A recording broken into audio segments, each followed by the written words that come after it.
மௌனம் பேசும் மொழி. பிப்ரவரி 14. தொலைக்காட்சியில் காதலர் தின சிறப்பு நிகழ்ச்சியில் தங்கள் காதல் நினைவுகளை பகிர்ந்து கொண்டிருந்த வாசகர்களின் காதல் கதைகளை கேட்டுக்கொண்டே தன் வேலையில் ஆழ்ந்திருந்தாள் உதயா. காதல் ஒவ்வொரு வாழ்க்கையிலும் ஒரு தாக்கத்தை ஏற்படுத்தும். சிலர் வாழ்க்கையில் அந்த தாக்கம் சுகமானதாக இருக்கும், சிலர் வாழ்க்கையில் அந்த தாக்கம் தாக்குதலாக இருக்கும். தாக்கம் தாக்குதல் இரண்டையுமே உணராமல் சிலர் இருப்பர். உதயா மூன்றாவது வகை. ஆனால் அந்த தாக்கத்தை என்றும் உணரவே போவதில்லை.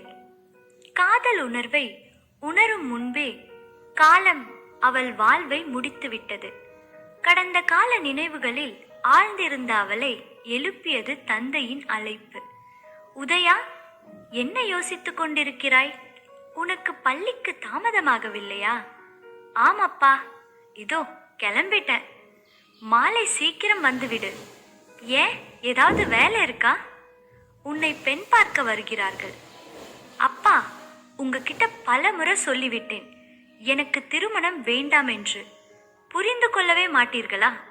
நீதான் புரிந்து கொள்ள வேண்டும். ஒரு முறை என் முடிவு தவறாகிவிட்டது. அதே தவறு மறுபடியும் நடக்காது. நான் நடக்கவும் விடமாட்டேன். புரிந்து கொள்ளம்மா. உன் அம்மா இருந்தால் இந்நேரம் உனக்கு நல்ல வாழ்க்கையை அமைத்து கொடுத்திருப்பாள். என்னால் தான் முடியவில்லை. சாகும் வரை இந்த குற்ற உணர்வோடு தான் சாக வேண்டுமா? கூறு. அப்பா, இதை பற்றி நாம் 1000 முறை பேசியாயிற்று. மறுபடியும் ஒரு முறை பேச எனக்கு சக்தியும் இல்லை, நேரமும் இல்லை. நான் கிளம்புறேன். மாலை யாரையும் வர சொல்லாதீங்க. நான் வரமாட்டேன். அவரது பதிலை எதிர்பார்க்காமல் பள்ளிக்கு கிளம்பினாள். பள்ளியில் சிறு சிறு குழந்தைகளின் மழலை மொழியில் தன் வழிகளை மறந்தாள்.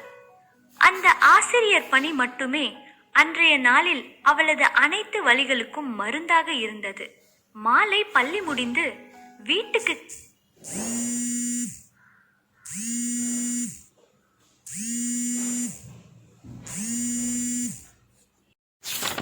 கிளம்ப மனமில்லை. ஒருவேளை அப்பா அந்த மாப்பிள்ளை வீட்டாரை வர வைத்திருந்தால்? எதற்கும் தாமதமாகவே கிளம்புவோம் என அருகிலுள்ள பூங்காவிற்குள் நுழைந்தாள்.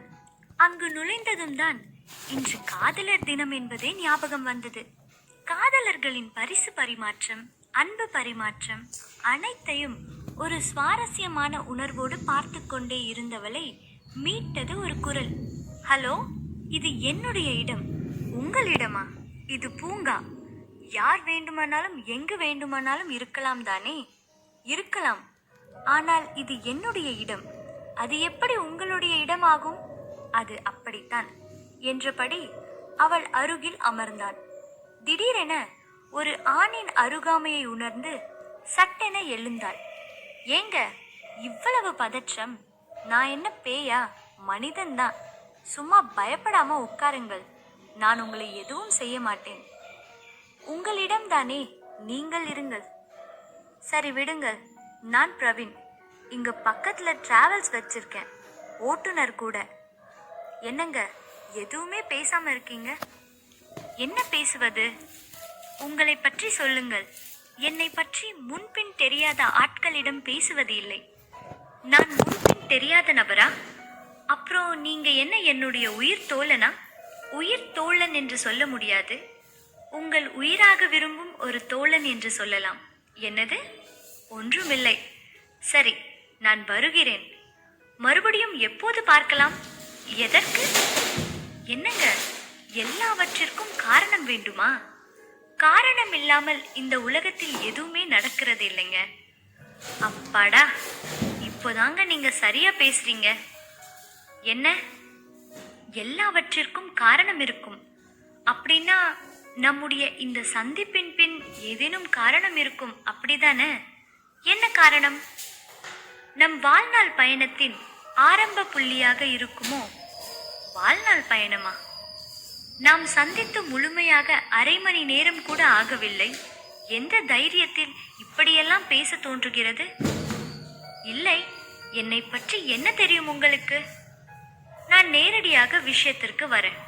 எனக்கு உங்களை பிடிக்கும், கண்டதும் காதல் என்றெல்லாம் இல்லை, காண காண காதல் என்று கூறலாம். ஆம், நாம் சந்தித்து முழுமையாக அரை மணி நேரம் கூட ஆகவில்லை. ஆனால் நான் உங்களை சந்தித்து 2 வருடங்கள் ஆகிவிட்டன. உங்களை பற்றி என்ன தெரியும் என்று கேட்டீர்கள். அதிகமாகவே தெரியும். உங்களை பற்றி உங்களுக்கு எவ்வளவு தெரியுமோ அதைவிட அதிகமாக. உங்களுக்கு திருமணம் ஆகிவிட்டது என்று தெரியும். அது திருமணமே இல்லை என்றும் தெரியும். அந்த வழியில் இருந்து மீண்டு வர முயன்று இன்று வரை தோற்று கொண்டிருப்பதும் தெரியும். இந்த எதிர்பாராத தாக்குதலில் நிலை குலைந்து போனாள் உதயா. பதிலேதும் கூற தோன்றாமல் அந்த இடத்தை விட்டு நகர்ந்தாள். வீட்டிற்கு அவள் மட்டுமே வந்தாள். அவள் மனமோ அந்த நிகழ்விலேயே நின்றது. யார் இவன்? என்னை பற்றி இவனுக்கு எப்படி தெரியும்? அவனை பற்றிய நினைவிலிருந்து மீட்டது அவள் தந்தையின் குரல். உதயா, பிரவீன் இந்த கடிதத்தை உன்கிட்ட கொடுக்க சொன்னார். அப்பா, உங்களுக்கு அவரை பற்றி எப்படி தெரியும்? இத படிச்சா உனக்கே புரியும். பொறுமையா படிச்சுட்டு நல்ல முடிவை எடு. இங்கு என்னதான் நடக்கிறது என்ற குழப்பத்தில் கடிதத்தை படிக்கலானாள். உதயா, எனக்கு தெரியும் உனக்குள் பல கேள்விகள் ஓடிக்கொண்டிருக்கும். அந்த கேள்விகளுக்கு இந்த கடிதம் ஓரளவுக்கு பதிலளிக்கும் என நம்புகிறேன். முதலில் நான் யார் என்று தெரியவில்லை அல்லவா? நான் பிரவீன். இதை தவிர என்னை பற்றி கூற எதுவுமே இல்லை. ஆனால் இந்த விடை உனக்கு போதாதுதான். அனைத்து பெண்களைப் போல திருமணம் பற்றிய பல கனவுகளோடுதான் உன் திருமண வாழ்க்கையை நீ ஆரம்பித்து இருப்பாய். நீ திருமணம் செய்த அருண் என் தோழன்தான். நீ யாரை உன் வாழ்க்கை என நம்பினாயோ அவன் வாழ்வில் வேறு ஒருத்தி இருந்தாள். அவளையும் ஏமாற்ற முடியாமல், பெற்றவர்களையும் எதிர்க்க முடியாமல் பெரும் மனப்போராட்டத்திற்கு இடையில்தான் உன் கரம் பிடித்தான். ஆனாலும் அவனால் அவனுடைய காதலை கைவிட முடியவில்லை. இறுதியில் அவன் காதலே வென்றது. அவனுக்கு அப்போது வந்த தைரியம் உன்னை திருமணம் செய்யும் முன் வந்திருந்தால் உன் வாழ்க்கை பலியாகி இருக்காது. என் நண்பனின் காதல் வென்ற மகிழ்ச்சியை விட உன் வலிதான் என்னை மிகவும் பாதித்தது. ஆனால் அந்த குற்ற உணர்வு சிறிதும் இல்லாமல் அவன் மகிழ்ச்சியாக வாழ்வதை பார்க்கும் பொழுது அவ்வளவு கோபம் வருகிறது. ஒவ்வொரு முறையும் நீ தனிமையில் அழுவதை காணும் போதெல்லாம் உன் கண்ணீரை துடைக்க என் கைகள் ஓங்குகிறது. உன்னை கட்டி அணைத்து உனக்கு நான் இருக்கிறேன் என்று கூற தோன்றுகிறது. இதற்கு பெயர் சத்தியமாக பரிதாபம் இல்லை. இதற்கு பெயர்தான் காதலா என தெரியவில்லை. உன்னை எனக்கு மிகவும் பிடிக்கும். உன் கூட கடைசி வரை நான் இருப்பேன்.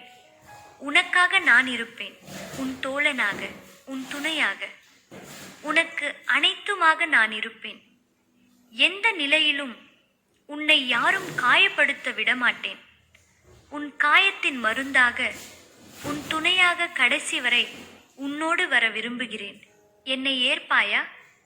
உன் பதிலை எதிர்பார்த்து நாளை நாம் சந்தித்த அதே இடத்தில் காத்திருக்கும் என் இதயம்.